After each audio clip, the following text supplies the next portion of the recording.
Aqui teremos também uma palestra super interessante, que é sobre Data Quality. A gente vai falar como é que isso funciona da teoria à prática e como a gente implementou uma estratégia de qualidade de dados.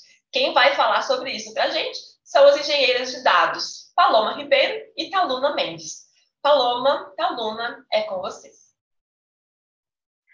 Meu nome é Paloma, eu sou uma pessoa parda, tenho o cabelo até a altura dos ombros encaracolados, sou uma usuária de óculos, tô com um vestido preto com detalhes vermelhos e um pingente do olhar grego.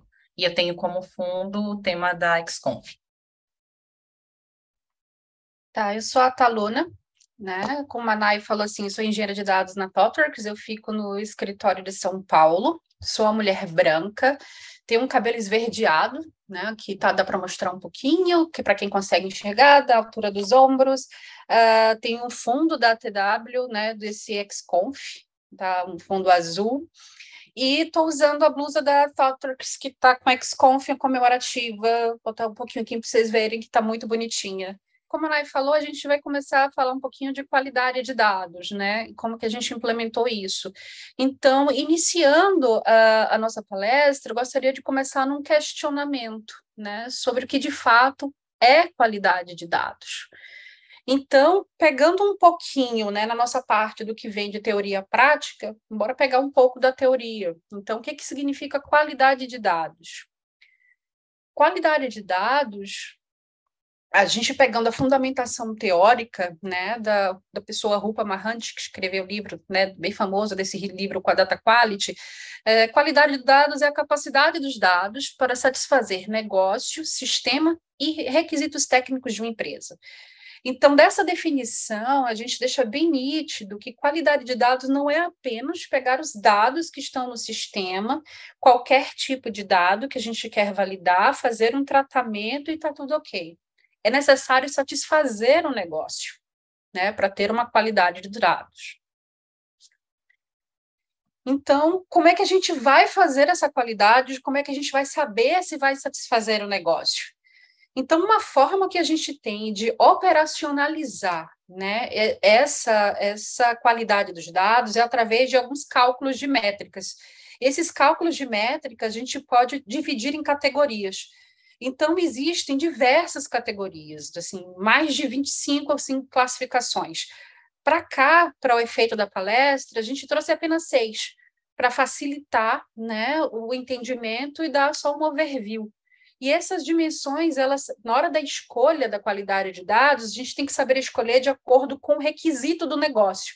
Então, isso não quer dizer que sempre vão ser usadas as mesmas dimensões. Então, de acordo com o negócio, com o contexto, com a indústria utilizada, vai variar essa escolha, tá? Então, desse contexto aqui que a gente está trazendo, para exemplificar, vou começar falando dessa primeira, que é a conformidade. Né? A conformidade, ela corresponde em relação ao formato do dado, ou seja, o formato do campo data. Pode ser uma coisa simples, mas, por exemplo, tem países que começam com mês, dia e ano. A gente aqui no Brasil, por exemplo, tem costume de usar dia, mês e ano. Então, dependendo da localidade, dependendo, né, dessa situação, o formato ele é muito importante. A próxima dimensão, para a gente, né, falar aqui, é a acurácia. A acurácia, ela corresponde a o que os dados representam em relação às regras de negócio. Representação em relação ao cenário real, né? Então, nesse caso, por exemplo, tem endereços com valores válidos. Não adianta a gente ter na nossa base, por exemplo, endereço com um valor qualquer, que a gente coloque um CEP, por exemplo, e a gente vai aqui no endereço físico e ele não existe. Né? Isso aí para mapas, para uma série de situações, isso aí é crítico. Então, quando a gente vai falar acurácia, é em relação ao cenário real, quanto é que ele representa. Uma terceira dimensão que a gente traz aqui é a consistência. A consistência, ela é muito em relação à contradição dos dados. Então, se uma vez eles estão definidos, eles devem ser colocados de uma mesma forma e sem contradição. O que isso significa?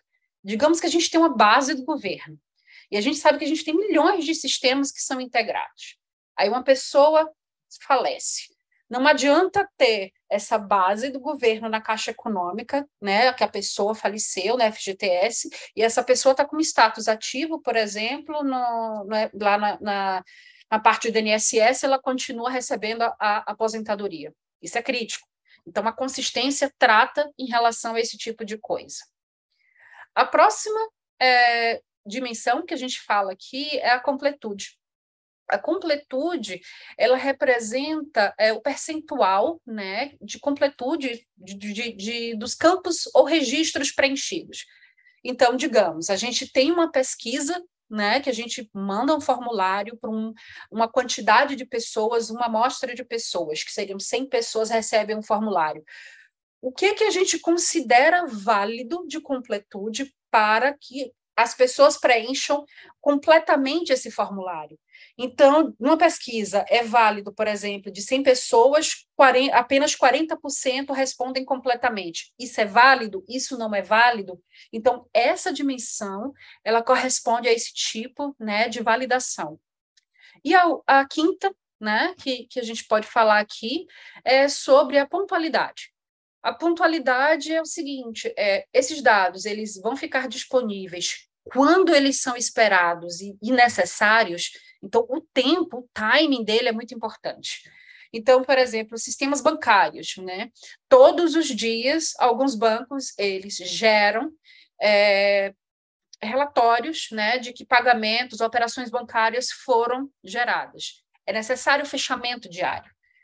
Se passar desse fechamento diário, né, essa informação não for gerada, vai gerar algum prejuízo? Qual o problema que isso vai causar?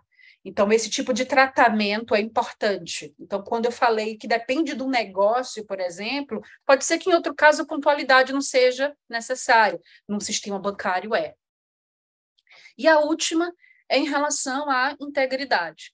Integridade é a garantia, né, de que os dados estejam com relacionamento. Um exemplo bem básico, por exemplo, é um banco de dados relacional, no qual esses dados eles estão relacionados entre eficaz, né, esses GBDs.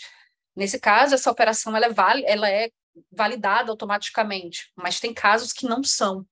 Então, é necessário ter esse tipo de validação para a gente identificar quando esses dados são necessários, ter esse tipo de relacionamento para a gente poder fazer esse cheque, né? Então, essas apenas são algumas métricas que a gente trouxe e existem mais de 25 dimensões, né? E por isso que a gente não trouxe todas.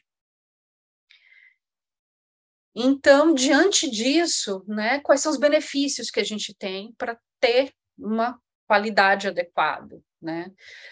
A gente tem uma garantia de confiabilidade dos dados, então, esses dados estando, né, confiáveis, a gente tem dados consistentes, a gente evita fraude, a gente evita prejuízo, a gente tem uma melhoria na produtividade da equipe técnica, então as pessoas não perdem tempo corrigindo erros relacionados a dados, né? Muitas vezes, às vezes, só a equipe, né, que vai consumir os dados já percebem esse tipo de problema, e aí passa de volta para a correção.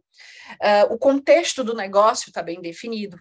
Então, tendo um contexto bem definido, as decisões que são tomadas, né, oriundas desse tipo de informação, desses dados, elas são mais assertivas, dando vantagem até competitiva aos negócios, né? Então, são muitos benefícios de terem qualidade.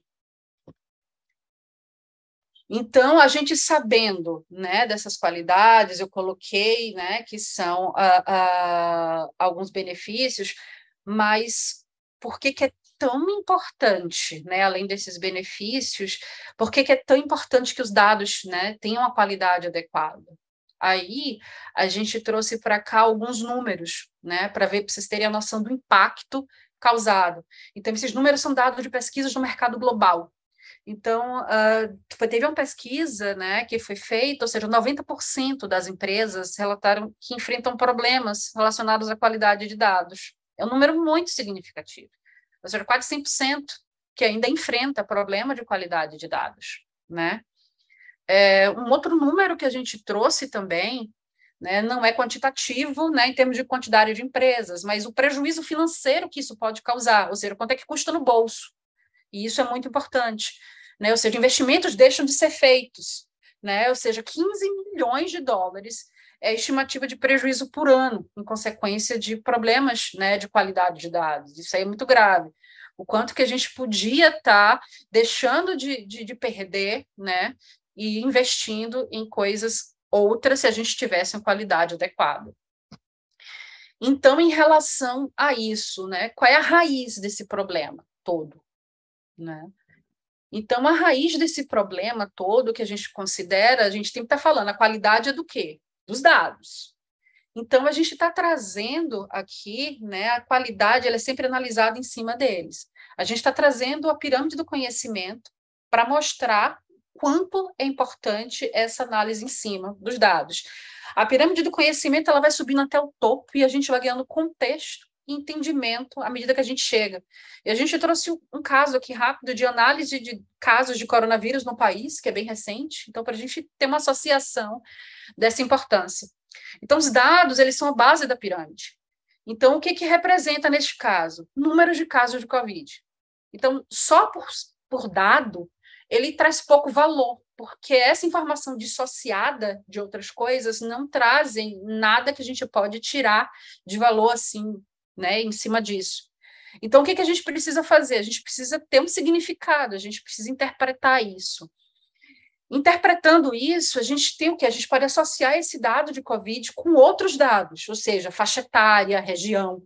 Então, a gente tendo isso aí, a gente consegue interpretar e tirar um pouco mais de valor. Ou seja, a gente tem número de casos por região e faixa etária.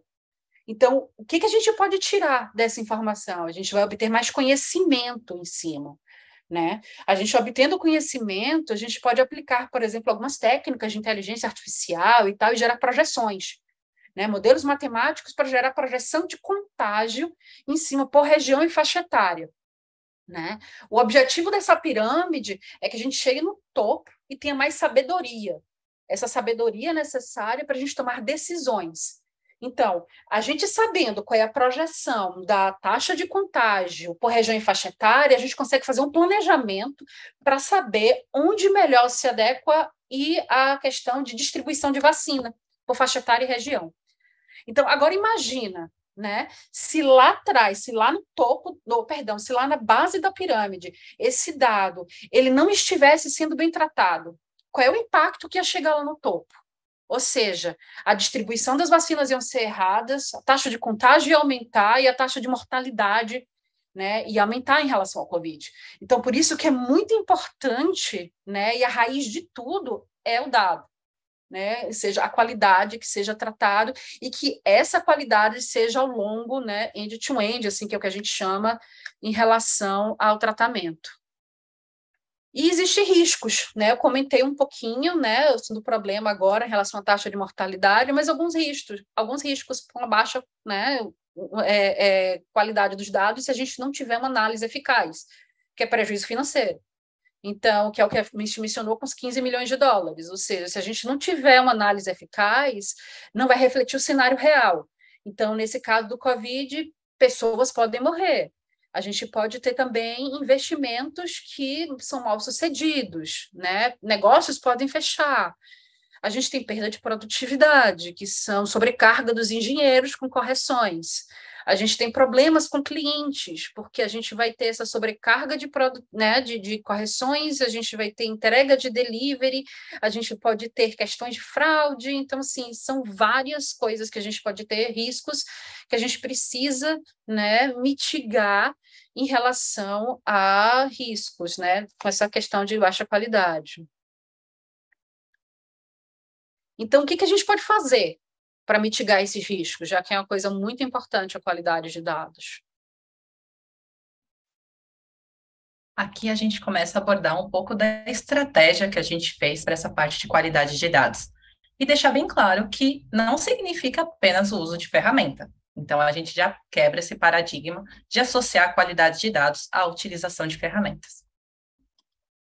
Dessa forma, a gente fez uma construção de um framework, que é o que a gente vai apresentar para vocês. Mas antes de construir o framework, a gente levou algumas considerações, né?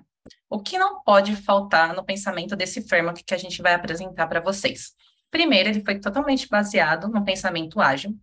Ele foi construído para ser entre pessoas de diferentes papéis, ou seja, a gente não fica mais atrelado em decisões somente técnicas ou somente de negócio. É dos dois papéis. É um processo evolutivo, ou seja, você pode aplicar o começo dele e conforme tiver mais maturidade e for evoluindo as suas necessidades, você adapta esse framework. E ser agnóstico à tecnologia, ou seja, esse framework, ele não liga a uma tecnologia específica, ele se utiliza de uma tecnologia. Dessa forma, a gente quer apresentar para vocês qual é esse processo de qualidade que a gente desenhou.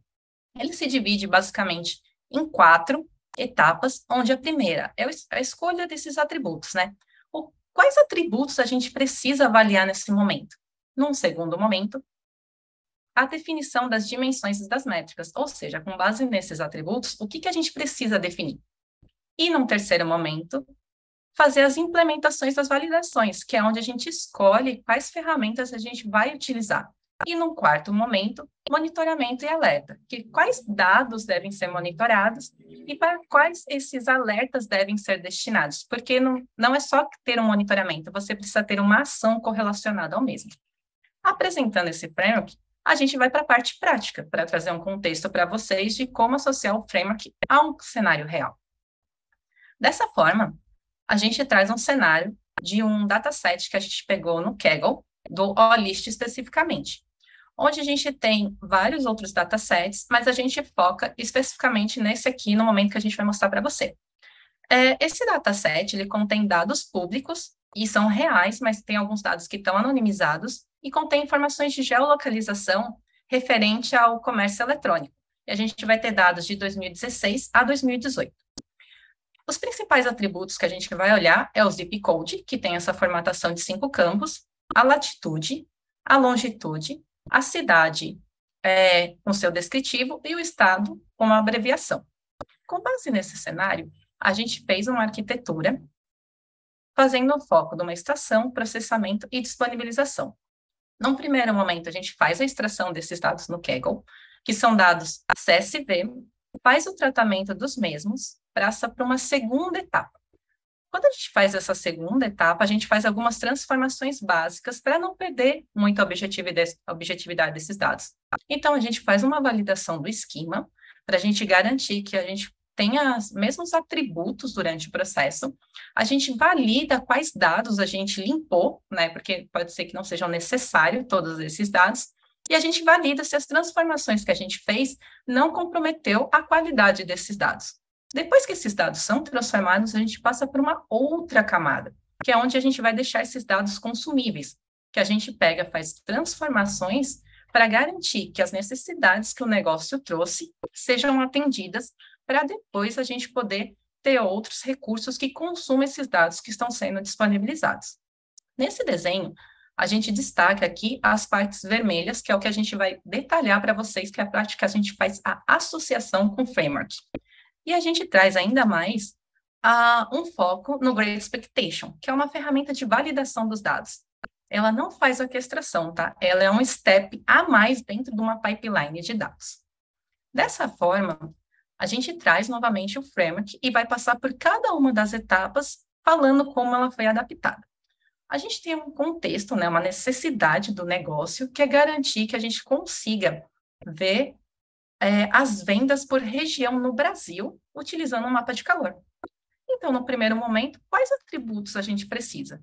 Aqui a gente vai focar no zip code, na latitude e na longitude. Dessa forma, a gente vai para a próxima etapa, que é ver a parte de quais dimensões e métricas a gente precisa, baseada nesses atributos. Levando em consideração que a gente trouxe duas métricas, duas dimensões, fazendo um paralelo com o que a gente trouxe lá no começo, que é a parte de conformidade e acuracidade. Da parte de conformidade, a gente usa o zip code para formatar esse campo, e a parte de acuracidade, que é garantir que a gente está falando somente de dados dentro do Brasil para não comprometer a nossa amostra e ter, algum momento, um outliner associado. Dessa forma, com essas dimensões e métricas já definidas, a gente usa o Great Expectation, que é uma ferramenta onde a gente cria uma expectation, que é o quê? O que eu espero sobre o comportamento daquele dado. Então, aqui nesse exemplo, a gente pegou o zip code para a gente trazer o quê? Que ele corresponda ao regex. Então, nesse regex, a gente quer que tenha 8 caracteres, o campo de zip code separado por um traço, e garantir que 95% da nossa amostra respeite esse combinado. Dessa forma, a gente vai para a última etapa, que é garantir que realmente funcione, que é a parte de monitoramento e alerta. Com aquela validação que a gente fez lá em cima sobre o zip code, a gente fez um processo de monitoramento dentro do Great Expectation para garantir que os nossos dados tenham essa formatação e 95% dele siga essa regra. Só que a gente tem aqui um dado que 60% da nossa amostra de zip code está comprometida. Então, a partir desse resultado, a gente cria alerta, ou seja, integra alguma ferramenta com Great Expectation. E dessa forma, a gente alerta os usuários finais de que a gente tem problemas com os dados. Então, disso aí, né, dessa estratégia, apesar da gente ter mostrado dados, claro, não no cenário, dados reais, né, aplicado em cliente, mas toda essa estratégia ela foi aplicada, né, no cliente, e os resultados a gente vai apresentar aqui, é algo que a gente realmente observou. Então, como resultado obtido, a gente chegou numa situação do qual a gente não tinha um padrão de qualidade, a gente não tinha um processo, né? E a gente via que os dados estavam com problemas na base que a gente estava olhando e a gente não sabia que tipo de problema era e onde estava, né? Então, a gente precisava entender. Os desafios da gente foi entender qual era o negócio, entender onde é que estava o problema, conversar com o pessoal de negócio, e a gente com isso, estabeleceu essa estratégia.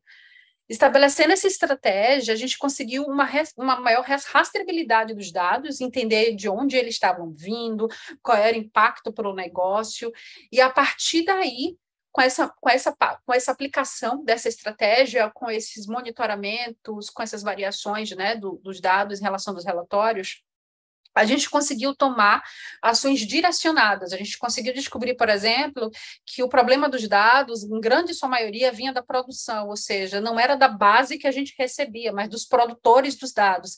Então, a gente conseguiu conversar depois com as equipes que estavam produzindo os dados e mostrar quais eram os problemas, e isso ajudou bastante a gente, né? Então, esse foi bem impactante para a gente nesse sentido de benefícios. E aí, no final, a gente gostaria de trazer, assim, corroborando, né, com todo esse resultado positivo que a gente trouxe, a gente queria trazer também um número positivo. Apesar de a gente ter mostrado aquele impacto muito ruim nas pesquisas, a gente tem pesquisas que mostram que aplicar qualidade de dados é muito positivo.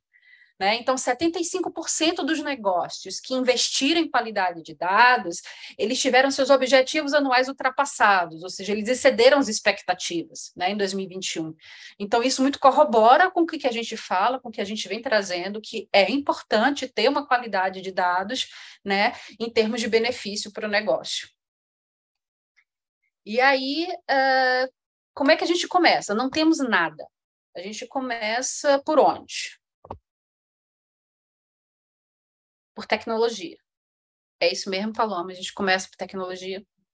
De forma alguma. A gente sempre começa pela visão do negócio. A gente tem que quebrar esse paradigma que é a tecnologia que vai resolver o problema com qualidade de dados.